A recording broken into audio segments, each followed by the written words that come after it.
Our deepest fear is not that we're inadequate. Our deepest fear is that we are powerful beyond measure. It is our light, not our darkness, which most frightens us. We ask ourselves, who am I to be gorgeous, talented, fabulous, and beautiful? I forget. Actually, who are you not to be? You are a child of God. Your playing small does not serve the world.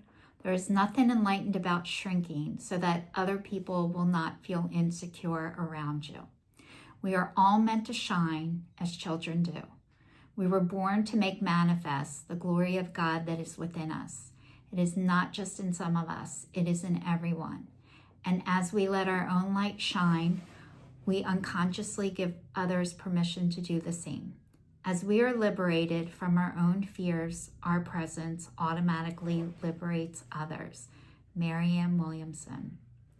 Hello and welcome to I Am the Change. I'm Michelle Simon Kelly, who swears that I was changing my last name by the end of the year. You guys, I looked into it last week and I have to go to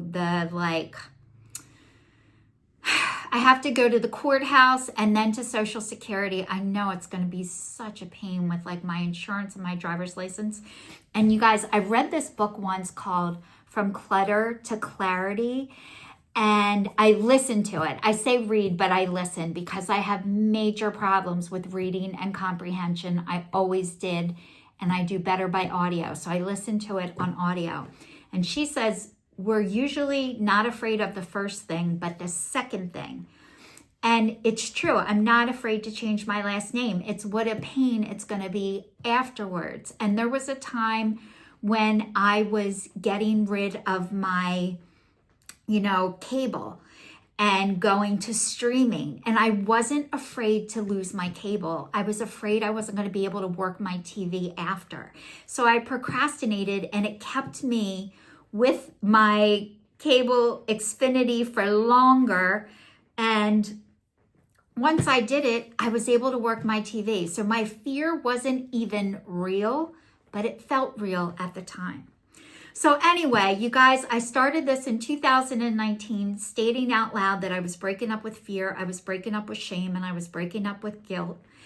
And I'm still breaking up with fear, shame, and guilt every single day. I've had other New Year's resolutions and intentions since then. I'm still working on all of them. If you would like to know what they are, they're on Instagram, they're on Facebook, they're on YouTube, and they're on TikTok. So you can go back and check them out if you ever have time. I would be so grateful. So anyway, I was talking about the fear, shame, and guilt was the biggest one and is the biggest one. And I always feel like, I need to top it and do more and be better and stronger and faster. And it is like a stalker. And I'm going to tell you guys about being patient and what has happened to me, because it didn't happen to me. I was a part of it too. But I was talking last week about it is not normal to pee your pants. And I pee my pants. And it is not intentional. I lose feeling down below and it comes out and I cannot stop it. And that is an issue. So there is a surgery that they can do to help this. And there's two types of surgery. They can use this mesh to help with your bladder. And the first thing when I saw this mesh, I was like, how many people are allergic to this? It was made it looks like it's made out of fishing wire.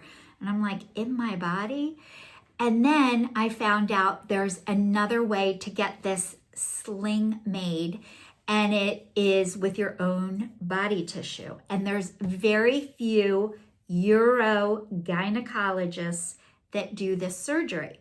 So I went to Delaware yesterday, and when I was on my way, I live in Pennsylvania, this appointment's about an hour and 15 minutes away. And when I called the week ahead of time, the woman said, oh my gosh, she had a cancellation at 8:30 in the morning. And I usually don't take appointments early in the morning. In the morning is when I do my self-care. I first do my ACA meeting. then I do an AA meeting, and then I do an FAA meeting. And my first meeting is ACA, Adult Children of Alcoholics and Dysfunctional Families, and I do that on Zoom. And then I do a Zoom AA meeting, and then I do a telephone Food Addicts Anonymous meeting. So that is what I do every morning, and I post a card on the internet every single day. I make an abstinent breakfast, and then I get ready. I sometimes take phone calls. I cook my food. I have to go to the YMCA. I get to go to the YMCA. Today I got to go line dancing, which was awesome. And I'm able to do this stuff now, and I'm so grateful and so happy. So anyway, I made this appointment, I took it, and here she told me the doctor is leaving the state in March. He's moving away. So I took this appointment at 8:30 in the morning, which I normally don't do. I try and take all my appointments in the afternoon so I can do all of my things that I need to do in order to be well, and then make my appointment. So she said he has an 8:30, and she's like, you should really take it because he's moving. And I'm like, okay. So I took it, and yesterday I opened my eyes at 5:45 when my alarm went off, and then I just closed them for a second. And when I woke back up, it was 6:30, and I was like, oh shit. I wanted to leave by 6:30 for my 8:30 appointment because of rush hour. It was raining. Then I get downstairs and I ask Alexa, how far is it going to be? How long is it going to take me? And it said 1 hour and 6 minutes. I'm like, oh my God, I can make my breakfast. I'm good. I get in the car. I have Siri in the car. She's like 1.5 hours. And I'm like, holy crap, I'm going to be late. So on my way there, I call them. They don't answer the phone. I text them and let them know. They called me to say they could see me at 1 o'clock, and I was already halfway there. It was pouring rain, and it was terrible out. This was me not listening to myself, taking an appointment out of fear. He's moving, it's early. These are all things that I'm now practicing not doing, and I'm still doing them. And this is me with support. So they give me a 1 o'clock appointment. I'm like, I'm grateful they can take me. I found things to do. I was able to shop and do a few things. So anyway, pouring, raining, my feet were wet. They were freezing. It was raining so bad. I wore sneakers that were probably 15 years old at least. They were my favorite shoes, and I thought they would keep my feet dry. They got soaked. I get to the appointment. Here they gave me this appointment without asking the doctor. He had a conference. He finally comes in. He says he can operate on me. He does it with the fascia, which is your body part, so I'm not going to have an allergic reaction to it. And then he said, Michelle, he goes, if you want my partner to do this, because I am going to be leaving, blah, blah, blah. And I'm like, okay, we'll see what's meant to be. I go out there. They had a cancellation in January. I'm like, okay, I'll take it. But I'm supposed to go see Angelo in Colorado the end of January.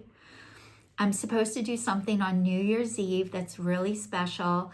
And it's 4 to 6 weeks for the recovery. But the doctor said I could get on an airplane in 2 weeks. So all of this was just like, this is going to be too rushed, too much, even with the appointment, everything.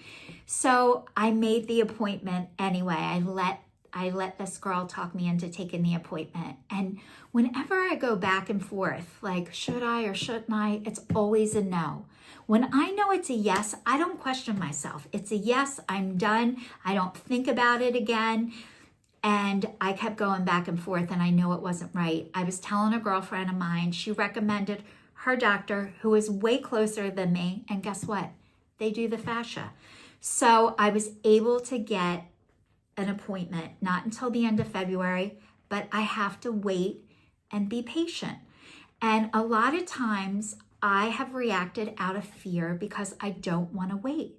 And a lot of times when I react out of fear, I have to go back and correct it and do the cleanup because I had the signs in the beginning and I wasn't able to listen to them and to follow them. So it is practice for me every single day of not to go back to my people-pleasing ways of, and then I have to let go of what other people think of me is none of my business. And I called and I canceled today. And the receptionist left me a note and she said, I don't know why you would come here and not see the other, think you would not meet the other doctor. I don't know what she said, but she said, I'll wait for you to call the office back. And whatever she thought of me, it doesn't matter. I don't have to call back there. So I'm not going to go back to Delaware because it's too far. It's too much. It's too rushed. And I don't operate like that anymore. That is fear. And I don't live in fear. I live in faith. And a lot of times, because of the faith that I have, I can appear crazy to the outside world. When people find out I actually do what I do, you know, it's like, it's one thing to say it, but I actually do it. So this is your sign, signing off. Thanks so much for watching. Please stay tuned, stay safe, and I will see you all next week.